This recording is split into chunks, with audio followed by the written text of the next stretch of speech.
after what just happened, Venezuela could actually get all of their gold back from the Bank of England. I'll explain as we explore.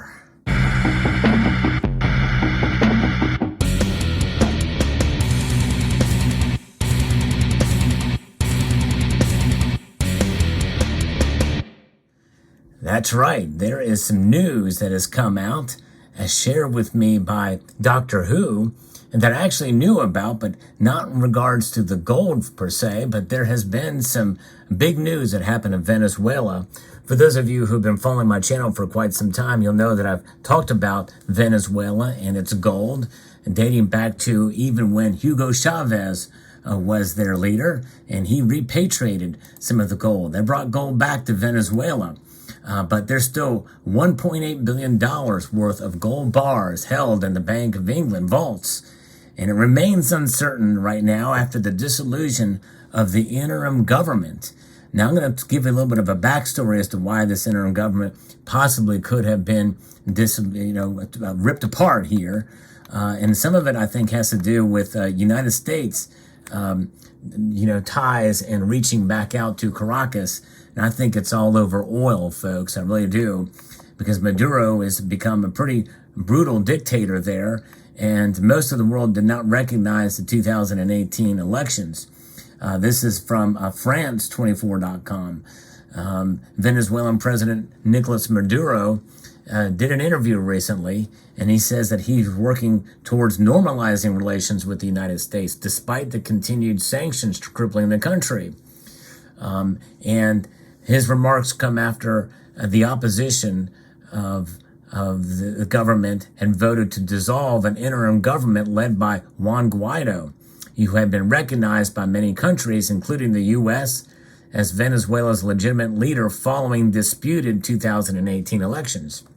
And Venezuela is totally ready to take steps towards a process of normalizations of diplomatic, consular, and political relations with the current administration of the U.S., and with administrations to come, Maduro said in an interview broadcast on Venezuelan state television. Now, this was broken off in 2019 under Donald Trump, who recognized Guaido as Venezuela's interim president. In an attempt to force Maduro out of office, the U.S. launched a battery of sanctions against Venezuela, including an oil embargo. Although the administration of current U.S. President Joe Biden maintains a policy of not formally recognizing the Maduro government last year, it sent delegates to Caracas to meet with him and to negotiate prisoner exchanges, among other topics. What are those other topics? Likely oil. As you know, Venezuela is an oil-rich country. In fact, they were a rich country in general. For many years, one of the most prosperous countries outside of the United States in the whole Western Hemisphere. But nonetheless, that kind of open dialogue, especially after what's happening with Russia, they're trying to find oil from places like Venezuela and some of our other enemies, which I don't think is too smart, but nonetheless, this is where we are at now. And I think in some ways that has weakened Guaido, and of course some of the opposition, and Guaido has not been successful in bringing any pressure to the Maduro regime. But nonetheless, this is kind of where we are at with what's happening there. Now, some people can agree or disagree with exactly how that's occurring, but what this video is about really is about gold and the fact that the Bank of England has held it for some time because it has been in dispute. Now there is an opposition, but there's not an opposing government right now because it's been dissolved. So the status of the Venezuelan gold held currently by the Bank of England might fall into regulatory limbo after the dissolution of the interim government of Juan Guaido. The 31 tons of gold have been the subject of dispute between the current president Nicolas Maduro and Juan Guaido since 2019, when Guaido integrated a parallel government. And the status of the Venezuelan gold stash guarded in the vaults of the Bank of England in London is uncertain after the dissolution of the interim government of the country. The 31 tons of gold, which is, by the way, just over 1 million troy ounces, valued at more than $1.85 billion, were disputed by the two governments of the country, one presided over by Nicolas Maduro and the other by interim President Juan Guaido, who integrated a provisional government in 2019 after disputing the legality of the presidential ballot. While UK courts had decided in favor of Guaido in July, the dissolution of the government executed in a session of the Legislative Assembly elected back in 2015 cast doubts on the possible future of this gold and other Venezuelan properties offshore, with some legislators claiming that might open the doors for Maduro to have a valid claim on these. Yes, can you imagine all that gold coming back? Now, the gold that you see here is certainly not in the form that you would see there. This is Mexican gold, which is in Latin America, Central America. I'm still considered North America, but it's a Latin country, and it's about as close a thing I can find to what that would be. That would be in the form of good delivery bars, by the way, there. And they likely would not come by ship back to, I don't know, they might fly them in. It's hard to tell. They're certainly not going to be riding on the back of a kangaroo because this is on a completely different continent. But regardless, that gold could come back to Venezuela. Deputy Freddy Guevara hinted at the possibility, and during the session, he stated there was no prior consultation with the international community on the recognition of this reform.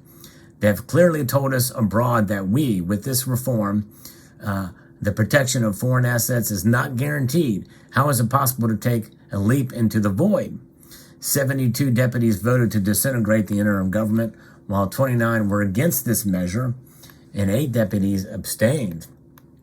While the interim government was disbanded, the parallel legislative assembly constituted a board of directors and asset protection that would have the task of safeguarding and organizing the Venezuelan properties and companies abroad. The board, which will be integrated by 5 members, will have ample powers to deal with these responsibilities, supported by the legality of the assembly. However, the structure is new and does not figure in any of the 52 trials all over the world, where there is more than $40 billion in dispute between the two governments.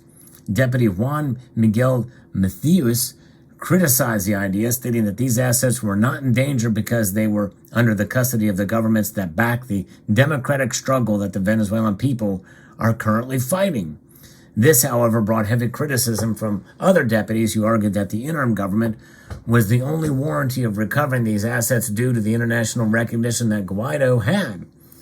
So it's very interesting. So it's kind of up in the air. But if they don't form another opposition government soon, and one that can be really, truly effective, then, the gold could just linger for quite a number of years. And or there may be some legitimacy by Maduro in due course. Let's say they have another, quote, election, and let's see what comes after that, and much like what we saw before with Hugo Chavez, he got a lot of gold back. Now, what can we say with the utmost certainty if Venezuela were to get their gold back? Well, that's really a false claim. It's not going to be Venezuela getting their gold back. In other words, gold held by the government as recognized for the people of Venezuela. No, it will be squandered for the Maduro regime for their own purposes. They will utilize it. They will sell it. They will spend it or what have you in order to enrich themselves, to keep themselves in power. That's what happens. Of course, you can certainly make an argument that in many cases that's what politicians do everywhere. They squander the people's money to keep themselves in power, except that in most democratically elected or representative republics, there are checks and balances that are in play. There are none of those in Venezuela right now, hence why there's dispute. But nonetheless, we will see what happens. It's a fascinating story. It's something we'll keep on following here. But if you enjoy stories like this, I hope you consider pressing the thumbs up button down below. It really does help the algorithm spread the news out there. What are your thoughts about it? Some people feel that Venezuela is owed it, no matter who is in charge. That's the some people recognize Maduro, others do not. And aside from that, The other lesson here in this video is this, that any type of gold that you own, whether you are a government entity, your own central bank, or what have you, really the best bet is to store it within your own country where you have control over that gold, no matter what you do with it. So let's say Maduro or Hugo Chavez was to build a very nice, secure central bank in Caracas or in neighboring parts there where it is quite secure, and they have all that gold, then none of this would be in dispute because they would have it in their possession. You know the old adage, if you don't hold it, you don't own it. Well, that certainly is the case here with Maduro. That's the little pickle that he finds himself in. What's another way that we can compare that here with us, with gold? Let's say, now obviously in my situation is a little different. If I store this gold off-site, which a lot of it I do, I'm at the mercy of the counterparty, whether it be a friend or family member. Now, being a friendly friend or family member, I have a reasonable amount of confidence that I could have access to it anytime I wanted to. But let's say I insult them or whatever, or I may have an embargo against me for one reason or another. There's always a possibility that they could go mad and they sell and spend that gold. There's that counterparty risk. Or let's say that you store your gold in an offshore or account or somewhere like in the Cayman Islands, or even in a depository in another state, or even within your own state. You are at the mercy of the said establishment and institution where you store your gold. For whatever reason, they may deem, let's say there's an unjustified warrant or something like that, or a mistake, and you are owed back money. They could go to the IRS or whatever could go to that institution and garnish those gold holdings potentially if it's not protected by fine print or what have you. I don't know what some of these arrangements have with some of these institutions, but let's just say something happens there and you can't get it, or it's burglarized or something. There's a lot of risk there. Now, what people often don't talk about is single party risk. It's not something discussed as much. You know, there's risk in everything in life. Me having this gold in my possession right now is somewhat of a risk because there's some value here.